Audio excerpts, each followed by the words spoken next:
So hello guys, so good morning everyone.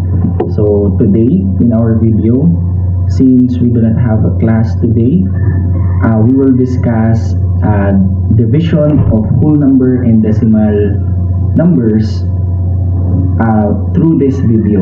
So get your notebook, your ball pen, your answer sheet, Show you and I will teach you the steps on how to do division of decimal numbers. So first off, let us make a proper introduction of this video. So week 4. So this is the last lesson for I think for decimal numbers. So week 4, our lesson for today is about dividing decimals by whole number. So after this session, you are expected to divide whole number by decimal up to 2 decimal places and vice versa. And mixed number up to 2 decimal places. So relax and enjoy this video.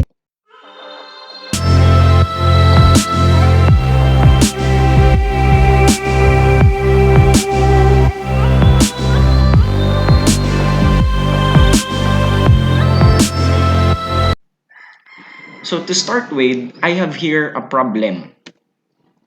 So let us read. Anna had 6-meter piece of ribbon inside the box and she divided the ribbon among her friends. Each of them received a ribbon of 1.5 meter long. How many friends did she have? So for us to answer this word problem, let us first read and analyze the guide questions. So the first question is, how long is Anna's ribbon? Number 2, to whom would she divide her ribbon to? So first off, how long is Anna's ribbon? We can see it on the given problem. So let us underline how long is Anna's ribbon. So it is stated on this problem that Anna had 6-meter piece of ribbon inside the box. So that is the answer for number 1. How about for number 2? To whom would she divide her ribbon to? So let us find out. Let us read and analyze the problem. So in this problem, he will divide the ribbon that she has for her friends. So now that we already know how long is Anna's ribbon and to whom will she give this ribbon, now let us focus on the following question. What is asked in the problem? So in identifying what is asked in the problem, we will just simply find this one. How do you call this kind of sentence? Interrogative sentence. So the sentence that carries question mark. Okay, so the problem asks us, how many friends did Anna have if she will divide 6-meter ribbon by 1.5 meter long? Now, what are the given facts? To answer this, let us know what are the given facts. So the given facts here are 6-meter piece of ribbon and she will divide it by 1.5 meter long for each friend. Now, what operation is needed? Now that we know that she has 6-meter long ribbon, she is going to divide it by 1.5 for each friend. Now, what do you think will the operation that is suited to answer this question? Okay, very good. That is division.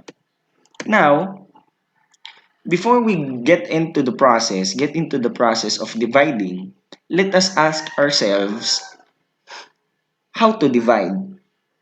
I know that this lesson is already discussed when you are grade 5, but I will try to give you a little background for you to recall your past lesson. What are the steps involved in dividing decimals and mixed decimals? Now, here is the ribbon of Anna. Again, how long it is? It is what? It is 6 meter long. Now, she will divide it by 1.5 meters. So, basically, based on the illustration, she has how many friends? So, let us base it on how many 1.5 meter did she create out of the 6 meter long ribbon that she has. So, we divided it by 1.5 and the result is 4. It means that she has 4 friends that receive 1.5 meter each. Now, that is visualization. How about how to divide it? Okay? Using the division process. Now, I will show you. So based on the given facts and based on the problem itself, the number sentence on this one is 6 meters divided by 1.5 meters is equal to a number. So, we will just divide. So, the 6 or our dividend will go inside the bracket and then 1.5 meters will be our divisor. So, let us write it on the outside part of the division symbol.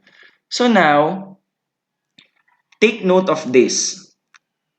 You cannot divide if the divisor has decimal. I will repeat. You cannot divide, you are not allowed to divide if divisor carries a decimal point. So what shall we do?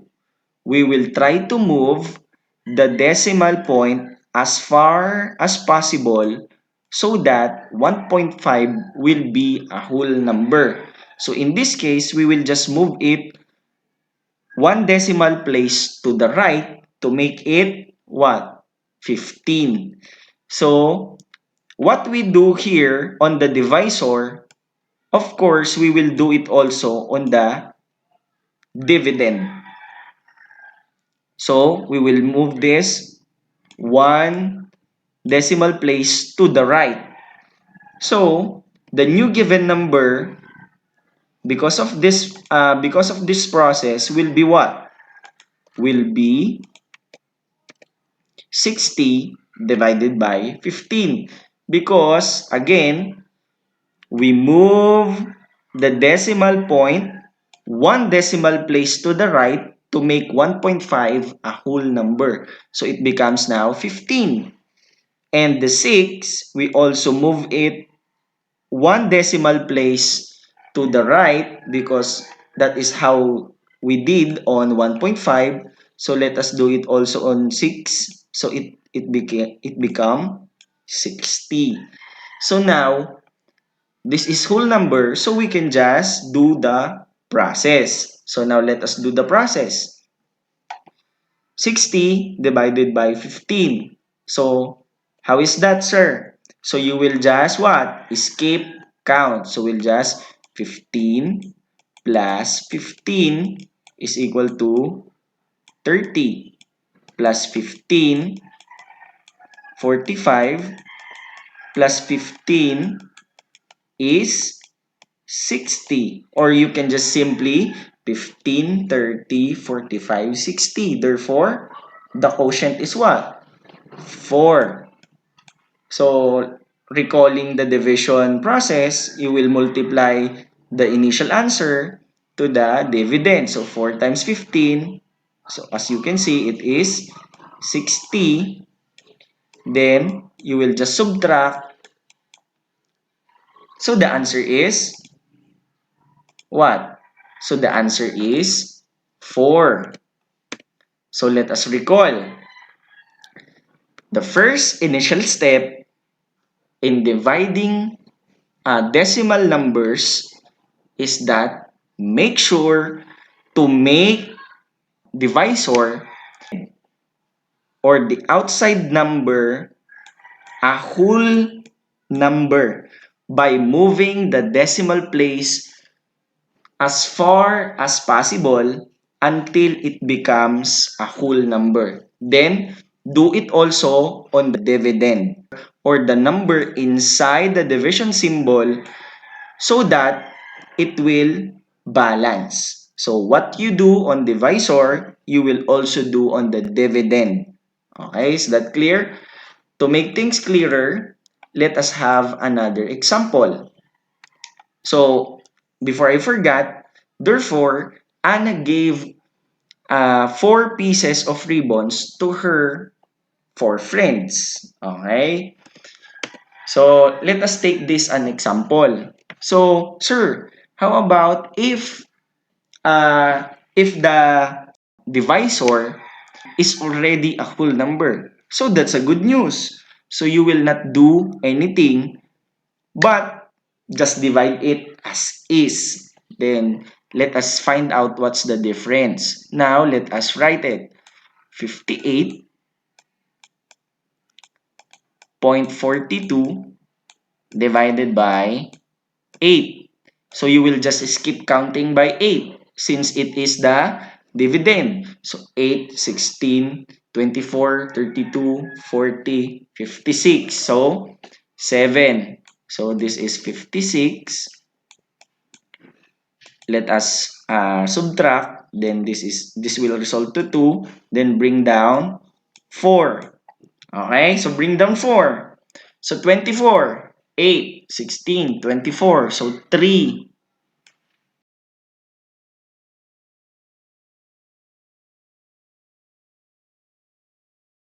So this is 3. 3 times 8 is 24. So this will now become 0. But, of course, bring down 2. So So 2 divided by 8 is cannot be. So what will we write? Of course, if it is cannot be, then we will write 0. So 0 times 8 is 0. So it will become 2. Now, this is where the magic happens. So since there is still a remainder, so we will add up 0 on the given problem. So bring down 0, it will become 20. I will repeat.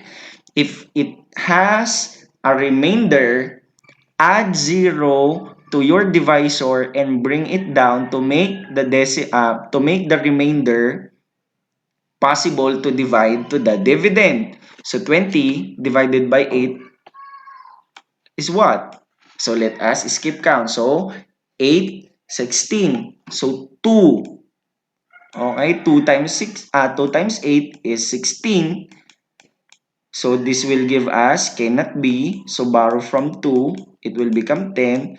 So 4. So still, there is still a remainder. So what shall you do? Add 0 to the given divisor. Then bring it down. So 40 divided by 8. 8, 16, 24, 32, 40. So it will give you 5. So 5 times 8 is 40. Now, we achieve the final quotient. So this is 73,025. But notice that we still have the decimal. So where will we put the decimal? Up top. Okay? So you will just do it like that. So if the decimal is located on this part, you will just bring it up, and that is where the decimal will be located on our quotient. So the final answer on this one is 7.3025. Is that clear? Now let us try to recall. So let us recall the process. First, we divide 58 divided by 8. So it gives us 7. Then, we multiply 7 by 8. So it gives us 56. Then, we subtracted 58 subtracted to 56, that it's equal to 2. Okay? Bring down 4 to get 24. So we bring down 4 to get 24. Now, put the decimal point in the quotient right after 7 because it is where the decimal point in the dividend is aligned. As I've mentioned a while back, the point is located here. So we will just bring it up top. Okay? Now, let us continue. Repeat. 24 divided by 8, it will give us 3. So, 24, so it will give us 0. Then bring down 2 to get 2.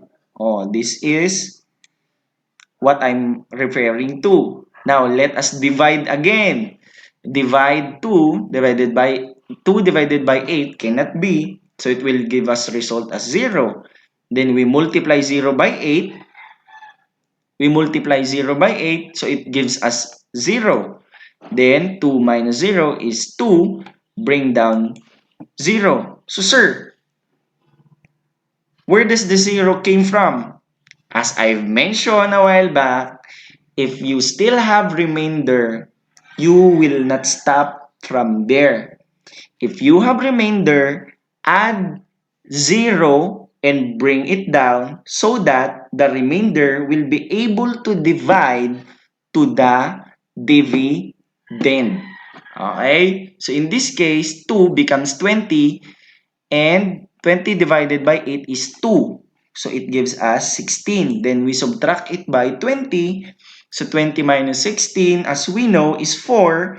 Then still, there is still a remainder. Then we add another 0 to the divisor and bring it down so that 4 will become 40 and we can able to divide 40 by 8.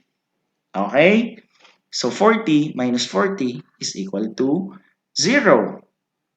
Now, we get the final answer. So the answer on this question is 7.3025 or 7.3025. Okay? So now, since I want to give you more, so let us take this one. So just read the direction. So on the left part of my screen, you can see the direction so that you will be guided on the process. But so on for that, let us discuss so that you will understand it better. So for this one, the given number is 75 divided by 0.25 or 25 hundredths. Now, let us divide. So first, let us what? Write 75 divided by 0.25. So the first step is move the decimal place as far as you can and make sure to make it a whole number. So in this case, it becomes 25. So the decimal point is cancelled. So it is now where the decimal point is located. Now, as I've mentioned, whatever you do to the dividend, you will also do in the divisor. So, how many times do we move the decimal point on the dividend? 2 times. So, let us move also the decimal point of the divisor 2 times. So 1, 2. So now we have 75,000 divided by 25. This one. So now that it is already whole number, divide like a whole number. So 75 divided by 25 is 3. That gives us 75. So here 75. Now 75 divided by 75 is 0. Then 0 divided by, bring down 0. So 0 divided by 25 is 0. 25 times 0 is 0. So here 0, then bring down the last 0, then 0 divided by 25 is 0, 0 times 25 is 0, then the final answer here is 300. I hope that you understand, but let us try to recall the steps. So first step in dividing is to, of course, move the decimal point in the divisor as many decimal places to the right to make it whole number.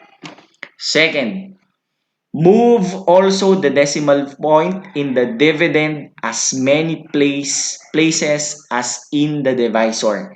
Add zeros if needed. Anything that we do to the dividend, we will do to its divisor. Always remember that. And then, do the long division process. You will divide the number that you can divide on the dividend one by one, or you can 2 by 2, whatever it may be, as long as it can be divided into the dividend. Okay? So now, for you to have a simple application of what you have learned today, I will give you this one. I will give you a simple activity, 5 item, and here, let us first read the direction. Direction, round, round the answers to the nearest tenth. Write the answer on its corresponding letter. Arrange your answer from greatest to least value to see what is the message below. Write your answer in your answer sheet. So I will repeat. First, you will compute the quotient of each item. Then, you will what? You will round the answer by the nearest tenth.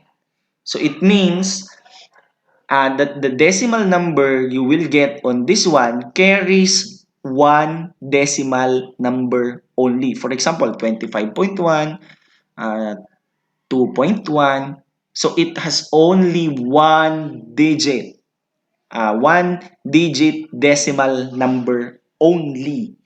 Then after that, arrange arrange the given words. So what is the magic word that is hidden with these letters given?